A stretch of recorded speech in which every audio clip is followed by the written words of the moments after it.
At sea, in action, the modern aircraft carrier is certainly one of the most awesome weapon systems ever devised by man. In the past 30 years, her performance, her presence on the oceans of the world, has undoubtedly altered the course of history. As seen from the air, even when she's not launching aircraft, her clean, flat deck, rimmed with waiting planes, is a picture of power. Yet for all this vast strength, as real as it is apparent, a carrier at sea is extremely vulnerable. Since her striking arm requires the use of exotic fuels and powerful weapons, she's forced to carry with her the potential for her own destruction. It's all around her, on and below decks, waiting for a miscue, a careless error, or a tragic accident. On Saturday, July 29th, the USS Forrestal was at Yankee Station off the coast of Vietnam.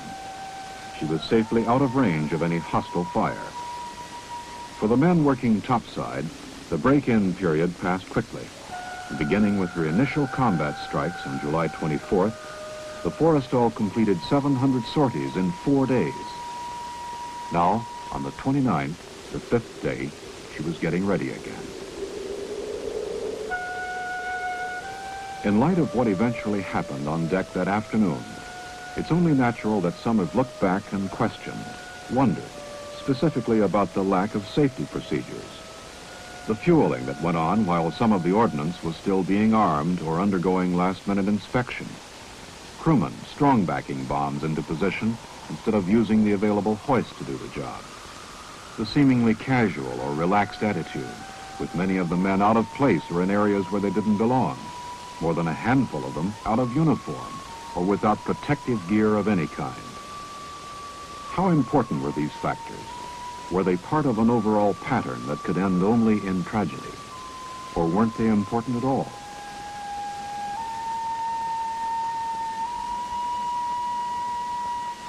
The chances are no one will ever know the full story. Even with written testimony, the passage of time has a way of veiling or obscuring important facts. In the Forrestal's case, however, there is another record, a visual one, recorded by Navy film cameramen and by a television or Platt camera mounted on the bridge. During launch and recovery operations, it's not unusual for a carrier to use several Platt cameras to record takeoffs and landings. Their electronic readout, which is fed to various parts of the ship, including the command plot, the bridge, and the communications center, is also recorded on magnetic tape for delayed playback at debriefings and critiques. Using that visual record, let's go back now to July 29, time is 13:51 and counting. There, on deck. Somehow a Zuni rocket has been triggered, roaring across the flight deck and hitting an A-4 Skyhawk.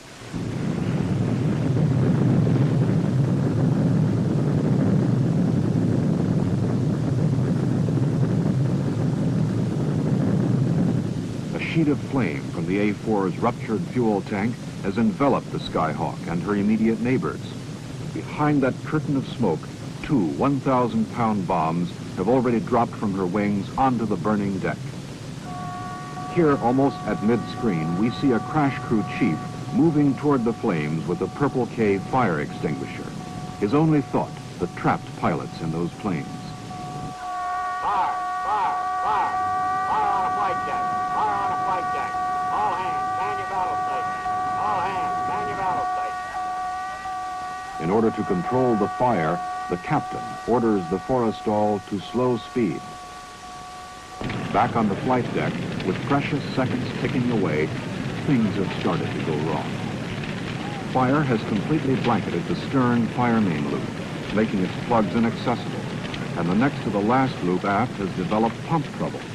The only alternative is to haul hoses aft from the forward stations. And this takes time, precious time. 13:52 and 43 seconds. The 2 main fire parties are now on deck working close to the flames, but so far only one hose is actually operating.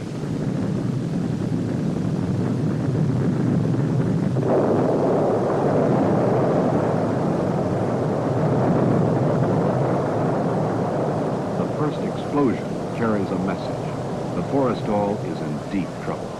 It won't end here. The chain has started. And yet those who have survived it turn around and head back. There are buddies back there, and the chief with the purple K is dead.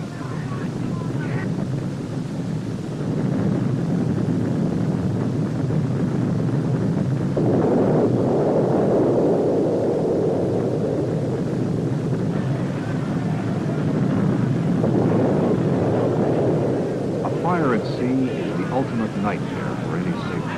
You can't run away from it. There's nowhere to go. It's a fight for survival. Your instincts have to be right. Your courage penned on like a badge. Following the third explosion, the first two fire parties had been virtually wiped out.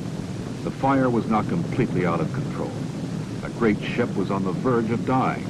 To save her, other men were going to have to go back on deck, most of them without sufficient training in firefighting techniques.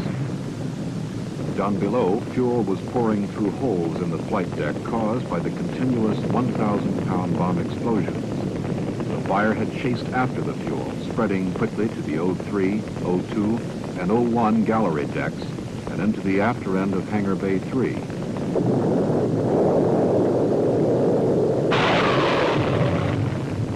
Topside, the only hope was that the explosions would somehow subside. Until they did, no firefighting team could possibly survive on deck. In all, during the fire's first 5 minutes, 9 major explosions would take place on the flight deck.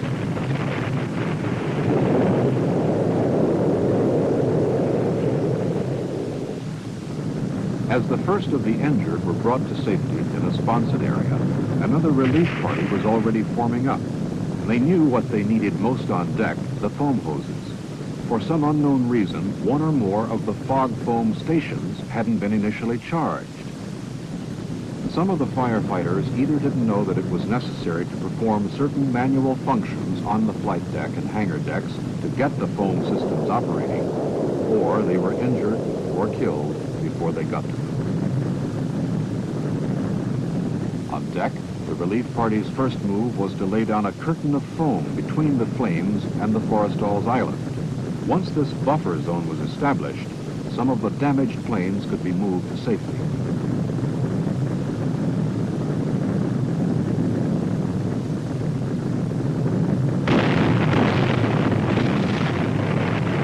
Along the port side, where most of the armed aircraft were parked, things were still out of control.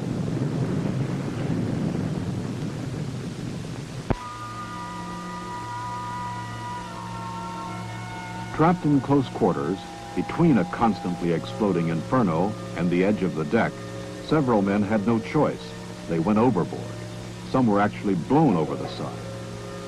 Luckily for the ones who survived the experience, rescue helicopters from the carrier Oriskany and 2 destroyers had arrived on the scene. As quickly as they could, they swept into the Forrestal's wake to make pickups. Here, on the lower left-hand corner of the Platt camera picture, is further evidence of a successful team effort. Notice that a fog nozzle has been correctly brought into play over the heads of the firefighters to protect them as they work.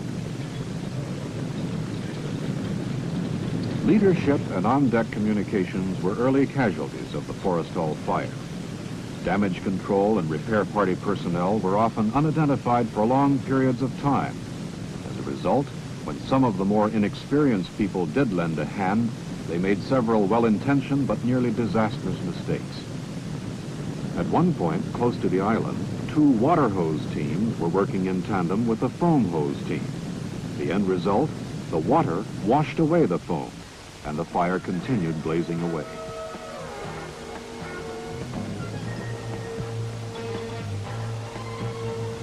But whatever their faults, whatever mistakes they made, it's impossible to fault their courage.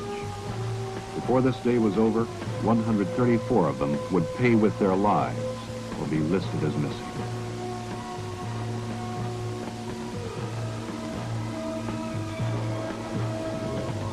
Due to the fire's suddenness and intensity, the sick bay filled up quickly with the injured. So quickly, in fact, that an emergency battle dressing station had to be set up on the forecastle.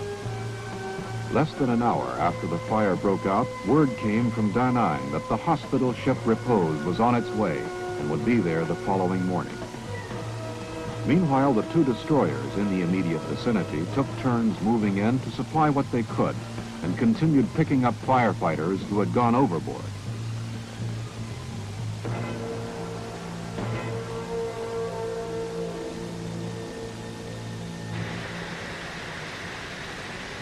Four minutes after the fire started, the divisional doors between hangar bays 1 and 2 and 2 and 3 had been closed, effectively isolating each of the bays and preventing the spread of the fire. In hangar bay 3, the sprinkler system and some effective work with the foam hose kept the fire confined to the engine shop and the after end of the bay itself. Here, as everywhere on board, Air Group personnel and Air Department personnel, all men not assigned to any specific firefighting duties, pitched in to help. In those hangar areas still untouched by the fire, regular crew teams and all available personnel worked feverishly to bring aircraft topside and all the way forward on the flight deck.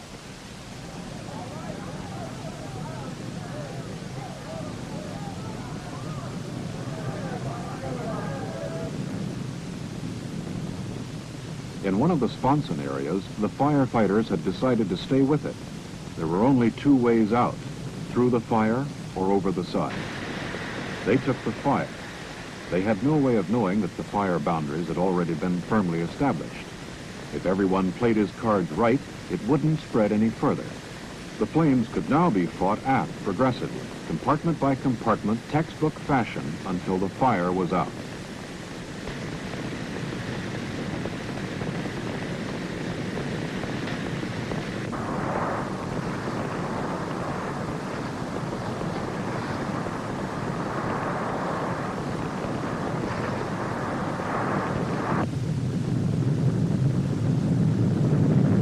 On deck, the first sign that the battle was being won was the presence of white smoke. Obviously, the foam and fog nozzle teams were doing an effective job. But here and there, several glaring errors were still being committed. Several hose teams had men who were without shirts or protective gear of any kind. A fuel tank explosion, close up, no matter how small, would have burned most of them to a crisp.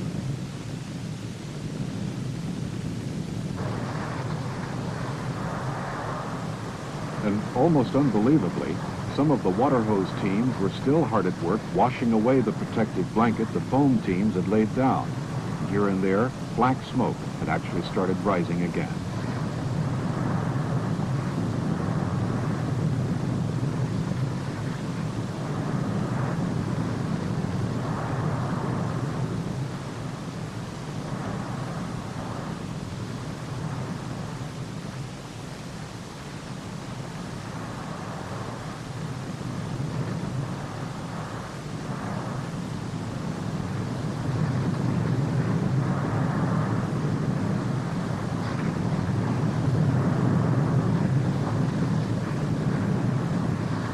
In the words of one observer, a veteran firefighter, there were times on the Forrestal when the men seemed to be using water for water's sake.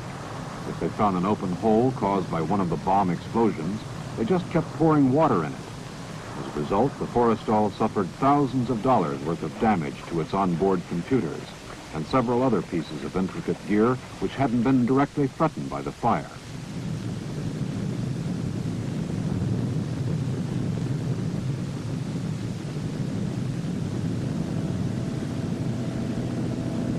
By mid-afternoon, helicopters from the carriers Oriskany and Bonhomme Richard were arriving on deck with fresh foam and OBA canisters, and then taking the overflow of the Forrestal's wounded back with them to their sick bay areas.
fire on deck would end on the afternoon it began. The fires below would rage on through the night and into the evening of the following day.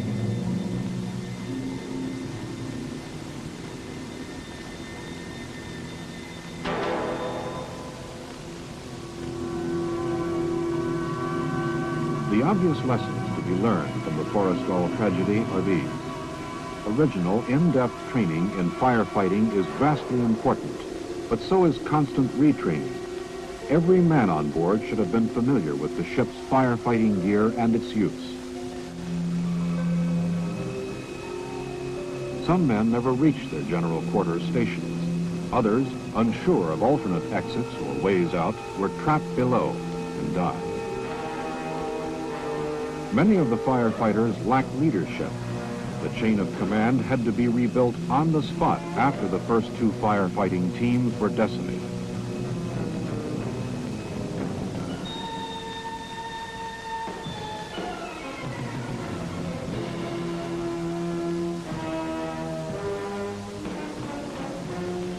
Too much time was spent struggling with items like the OBA. Some of the men actually had to stop and read the instructions before they could use them.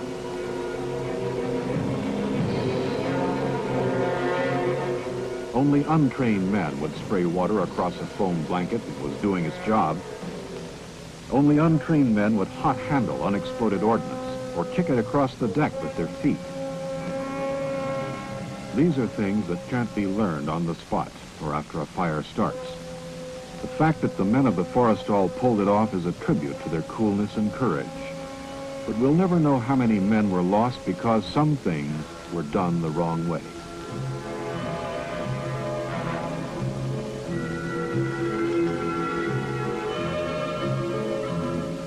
In all, 134 men were listed as killed or missing.